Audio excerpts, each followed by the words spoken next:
Collector அலுவலகத்தில் நடைபெற்ற விவசாயிகள் குறை தீர்ப்பு கூட்டம். விளை நிலங்களுக்கு அருகே ஒயின் ஷாப் இருப்பதால் மது பிரியர்கள் விளை நிலங்களுக்குள் பாட்டிலை உடைத்து அராஜகம். வேலி போட்டுக்கோங்க என அதிகாரிகள் மெத்தன பதில் அளிக்கின்றனர். திருப்பத்தூர் மாவட்ட ஆட்சியர் அலுவலகத்தில் மாதத்திற்கு 2 முறை வெள்ளிக்கிழமை நாட்களில் மாவட்டம் முழுவதும் உள்ள விவசாயிகளின் குறைகளை தீர்க்கும் பொருட்டு விவசாயிகள் குறை தீர்ப்பு நாள் கூட்டம் நடைபெறுவது வழக்கம் போல சுமார் 100க்கும் மேற்பட்ட விவசாயிகள் கலந்து கொண்ட இந்த விவசாய குறைதீர்ப்பு நாள் கூட்டத்தில் நிலத்தடி நீர்மட்டம், ஆற்றுப்படுகையில் கழிவு குப்பைகளை கொட்டுவது உள்ளிட்ட விவாதங்கள் நடைபெற்று அதற்கான தீர்வுகளை துறை சார்ந்த அதிகாரிகள் வழங்கி கொண்டிருந்த நிலையில் திருப்பத்தூர் ஏரி கொடி பகுதியைச் சேர்ந்த நடராஜ் என்ற விவசாயி, நான் 3 ஏக்கர் அளவில் விவசாயம் செய்துள்ளேன். ஏரி கொடி பகுதியில் 3 மதுபான கடைகள் உள்ளது. அங்கிருந்து மதுப்பிரியர்கள் மது பாட்டில்களை வாங்கி கொண்டு குடித்துவிட்டு விளைநிலங்களுக்குள் பாட்டிலை உடைத்துவிட்டு செல்கின்றனர். இதன் காரணமாக விவசாயம் பாதிக்கப்படுகின்றது என கூறினார். இதனை கேட்ட அதிகாரிகள் சற்றும் யோசிக்காமல் வேலி அமைத்துக் கொள்ள வேண்டியதுதானே என்று மெத்தனமாக பதில் கூறியுள்ளனர்.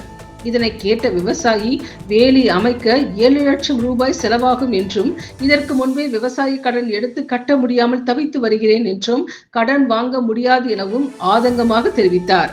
மேலும் பல்வேறு விவசாயிகள் தங்களது பல்வேறு கோரிக்கைகளை முன்வைத்துள்ளனர்.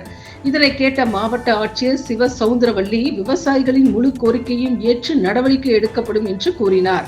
மேலும் இதில் துறை சார்ந்த அதிகாரிகள் பலர் கலந்து கொண்டனர். மதுபான கடை வச்சிருந்தா சார், நான் வாழ சொன்னேன். 24 கடை வச்சிருந்தாங்க. அந்த கடையை வச்சிருக்கிறாங்க.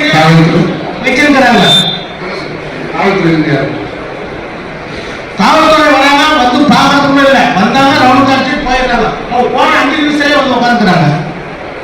நான் என்ன சார் பண்றது? வேலி போட்டு வசதி இல்லை சார், ஏதாவது மாறி கொடுத்தீங்கன்னா நான் வேலி போட்டு சார் கொஞ்சம் வருங்க. அடுத்து பேசிட்டா போயிடலாங்க. திருப்பி நிறைய பேசுறதுனால இப்போ முடிவு சொல்ல முடியாது. நம்ம காவல்துறை ஒரு நிலை கேட்டு பேசணும். காவல்துறையும் கேட்கறாங்க சார். காவல்துறை கேட்டு நீ எழுதி கொடுத்துட்டோம், நான் பார்த்துக்கிறேன்.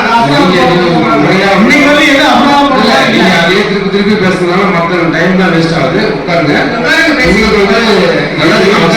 நடவடிக்கை எடுத்தா போதும் சார். நான் பேசுறேன் சார். நடவடிக்கை எடுத்து சார். பெரிய ஏரியும் அளவீடு செய்து தர திட்ட அறிக்கை அளிக்க முன்னாள் மாவட்ட ஆட்சியர் உத்தரவை நடைமுறைப்படுத்தாமல் இருப்பது தொடர்பாக